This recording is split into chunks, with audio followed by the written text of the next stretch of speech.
Et pour ce numéro de Je vous conduis Inside, nous sommes à La Baule. Qui dit La Baule dit forcément la baie de La Baule, mais pas que. Le fondant baulois, qui est dirigé par Guillaume Corbin. On va le retrouver tout de suite et on va visiter ensemble les coulisses de l'entreprise et apprendre un peu plus sur la personnalité de Guillaume et bien sûr sur le succès du fondant baulois. Bonjour Guillaume. Bonjour Charles. Alors, comme on dit agroalimentaire, on dit Charlotte. Charlotte. Vous êtes équipée, je vais m'équiper. Indispensable. Est-ce qu'elle est bien mise là? Est-ce qu'on voit... Il faut plus qu'on voit mes cheveux? Il faut bien derrière, mais je pense que c'est bon. C'est bon? De toute façon, ça ne produit pas en ce moment, mais... C'est vrai, eh ben, mais on va quand même respecter toutes les normes qui sont les vôtres. On est ravis d'être là. Merci de venir. Je vous laisse ouvrir la porte.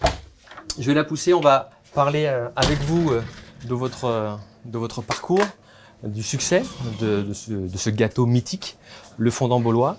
Et on va faire tout un parcours de l'entreprise. Vous voyez peut-être avec les images qui sont derrière, on voit les gâteaux. J'en ai déjà faim, je salive.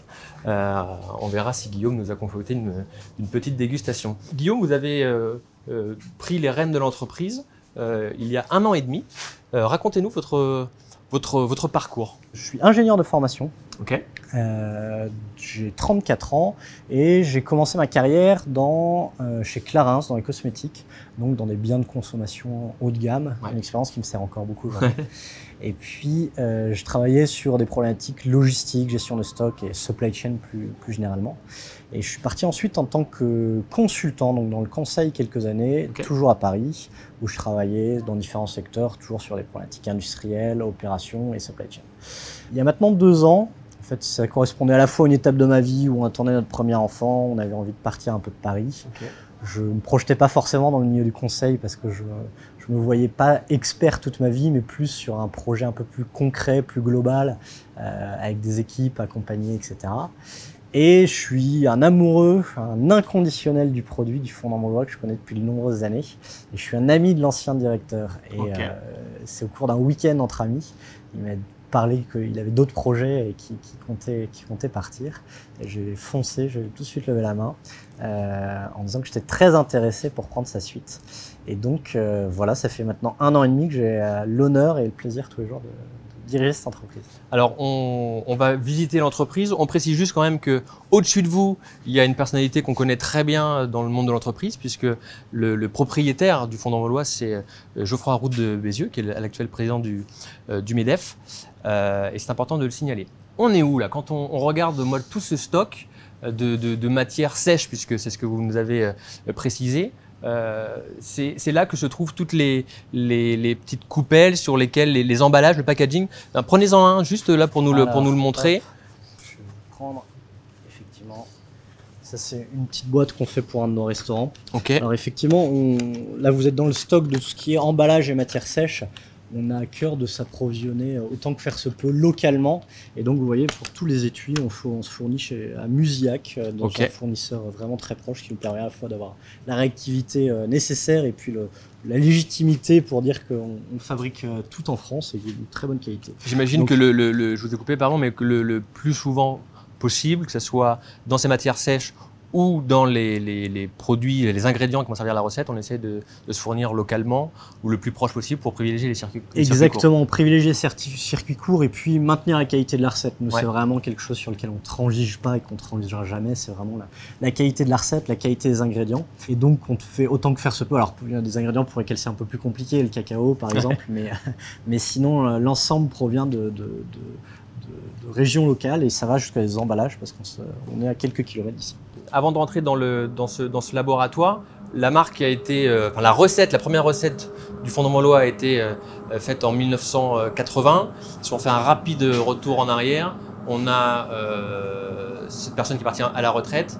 La marque a été rachetée dans les années 2000. C'est ça, le premier fondant baulois, c'était Monsieur Denis qui a inventé cette recette d'un gâteau au chocolat unique et irrésistible dans l'avenue de Gaulle et qui le vendait à la fois dans son épicerie et ensuite sur le marché de la Baule et qui a revendu en 2002 la recette à un couple de Parisiens qui avaient des attaches locales. Marie-Sophie et Stéphane. Marie-Sophie et Stéphane Boulier et qui ont développé l'entreprise, qui ont créé toute l'identité visuelle, qui ont développé les nouvelles recettes. Et vous le disiez, en 2017, ça a été revendu et racheté par Geoffroy et Sabine Roux de Bézieux, qui ont aussi des attaches familiales locales et qui ont à cœur de développer cette pépite qui est le fondant baulois un peu partout en France, et puis l'emploi et l'attractivité économique de la région. Donc on va rentrer dans, là on est vraiment dans le cœur du réacteur comme j'aime à le dire, on a les œufs, on a la farine. Alors on voit les appellations, il y a des œufs de plein air qui sont des œufs en coquille. Alors ça peut paraître bête de dire ça comme ça, mais on sait qu'il y a des industries agroalimentaires qui se fournissent en bidon où les œufs sont déjà dans les bidons mais mélangés. Vous, le choix de la coquille, il y a un choix important? En fait, on tient vraiment à notre ADN artisanal et on casse les œufs à la main, donc on est vraiment fiers de le faire, et on a une recette qui est assez unique, qui est liée à la texture de nos ingrédients, et afin que l'œuf ne soit pas dénaturé du tout, on préfère qu'il soit dans son habillage premier, qui est la coquille, et qui est essentiel pour notre recette. Alors il y a des œufs, j'ai envie de dire, en plein air, il y a des œufs bio derrière, parce que le fondant baulois, effectivement, c'est une recette traditionnelle, familiale, qui est bonne, mais il y a aussi une version bio et sans gluten. Exactement, au effort de la recette du fondant baulois original, on a développé plusieurs variétés, dont la version sans gluten pour répondre à de plus en plus d'exigences actuelles d'allergies, etc. Et la version bio, alors tout ce qu'on utilise, nos ingrédients sont tous faits en France et de très bonne qualité, ils ne sont pas tous labellisés bio, donc on a une version bio avec l'ensemble des ingrédients labellisés. Ok. Derrière, on a la chambre froide. Oui. On peut rentrer dedans. 4 degrés 6, c'est ça? C'est ça. Allez, on est en t-shirt, mais on est des hommes courageux. On y va. Donc ici, pareil, hein, ça sent vraiment très très très bon. Est-ce que le gâteau, une fois qu'il est cuit, est stocké au frais, ou cette chambre froide ne sert uniquement qu'à la conservation des aliments? C'est uniquement pour la conservation des aliments, des matières premières. Notre gâteau, c'est une pâtisserie de voyage, c'est-à-dire qu'il se conserve plusieurs semaines à température ambiante sans perdre toutes ses propriétés. En fait, c'est, pour la petite histoire, l'appellation pâtisserie de voyage provient des traditions du XVIIIe siècle, à l'époque où Nantes était un grand port de commerce. Ils ramenaient des Antilles, du sucre de canne, des épices et du rhum. Ils fabriquaient un gâteau à longue conservation, le fameux gâteau nantais, et ils pouvaient repartir en mer ensuite, après, avec le gâteau qu'ils avaient conservé, avec le gâteau qu'ils avaient fabriqué et qu'ils pouvaient conserver plusieurs semaines. Et nous, on a notre version du gâteau nantais. Mais en tout cas, toutes nos pâtisseries, le point commun, c'est que c'est vraiment des pâtisseries de voyage qui se conservent plusieurs semaines à température ambiante. Donc ici, c'est vraiment pour le beurre, le chocolat, donc les ingrédients uniquement. Combien de personnes composent aujourd'hui les équipes du fondant baulois? Alors en fonction des saisons, on est entre 20, 25 et 30, puisqu'on a une équipe saisonnière qui se renforce l'été, parce qu'on fait quelques marchés saisonniers, et puis on augmente notre capacité de production, donc on recrute un petit peu des jeunes étudiants qui repartent avec quelques fondants. Est-ce qu'on va n'irait pas en cuisine là? Eh ben, allez-y, je vous emmène. C'est parti, on peut passer tout droit? Oui. Alors on passe tout droit. On va parler des boutiques, mais je vois juste du chocolat qui me donne très envie de mettre la main dedans et d'en manger. Bien sûr, on ne va pas le faire.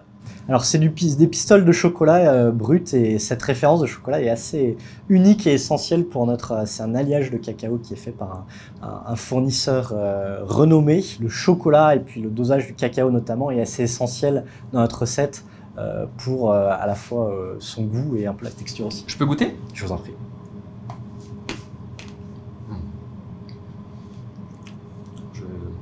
Je voyage là.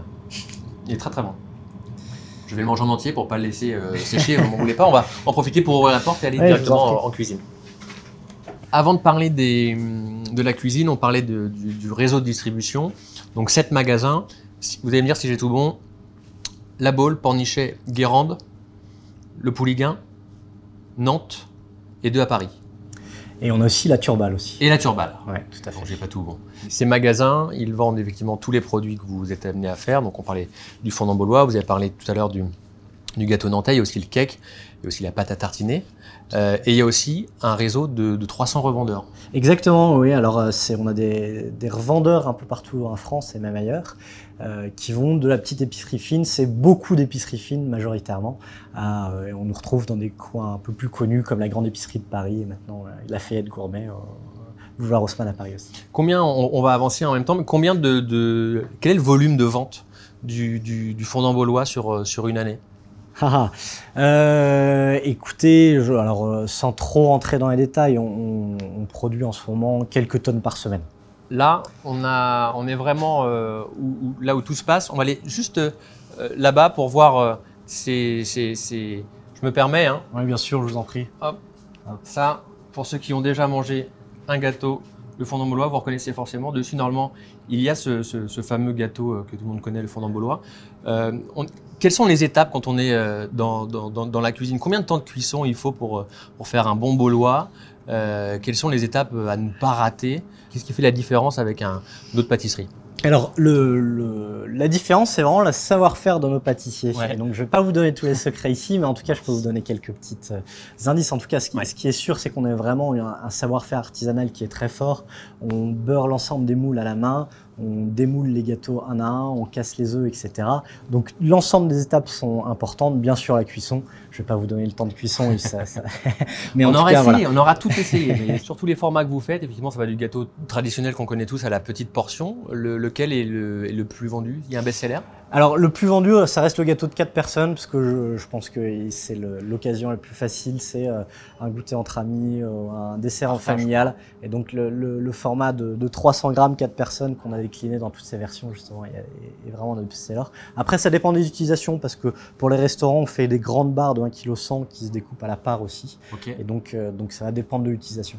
Vous parlez des restaurants, vous travaillez avec beaucoup de restaurants. Alors, pour venir régulièrement sur la Baule, je sais qu'il y a des restaurants baulois qui ont à leur carte le fondant baulois, mais est-ce que ça s'exporte au-delà des frontières de la région des Pays de la Loire? Oui, on a quand même beaucoup de restaurants qui nous commandent, en fait, et de plus en plus, je pense, avec la pénurie de main-d'œuvre dans les restaurants, parce que c'est difficile d'avoir un dessert qui est prêt à l'emploi comme ça, et qui soit aussi bon ou qui soit aussi haut de gamme qu'un dessert qu'un pâtissier peut faire sur place. Donc je pense qu'on on rencontre un certain succès auprès des restaurants qui trouvent une alternative de qualité à un pâtissier en interne. Guillaume, on a parlé de ce petit carton que tout le monde connaît, parce que quand on achète effectivement le gâteau, on le retrouve. Mais vous vouliez que quelqu'un intervienne aujourd'hui, c'est David, qui est le directeur d'exploitation, qui est là depuis 20 ans. Oui. Donc je vais prendre un peu de temps avec David, si vous le voulez bien, puis je vous retrouve juste après, ça va? Bien sûr, vous en apprendrez beaucoup. Ok, on y va. Bonjour David. Bonjour. Regardez bien cette caméra, elles sont faites pour vous. Merci. David, vous êtes la mémoire du fondant baulois, puisque la mémoire vous êtes vivante. Mémoire vivante, ouais. On vaut mieux être une mémoire vivante oui, qu'une mémoire mieux, morte. Hein. Vous êtes arrivé en même temps que Marie-Sophie et Stéphane, il y a 20 ans. Quel est votre métier aujourd'hui et quel était votre métier il y a 20 ans? Bien, aujourd'hui, je suis directeur d'exploitation et de production, c'est-à-dire que je m'occupe de l'arrivée des matières premières jusqu'à l'expédition des gâteaux, des produits finis, et surtout de la production et de la qualité, veiller à la bonne qualité de notre produit. Et il y a 20 ans? Et il y a 20 ans, je faisais la plonge. Il y avait combien de salariés quand vous êtes arrivé? Moi.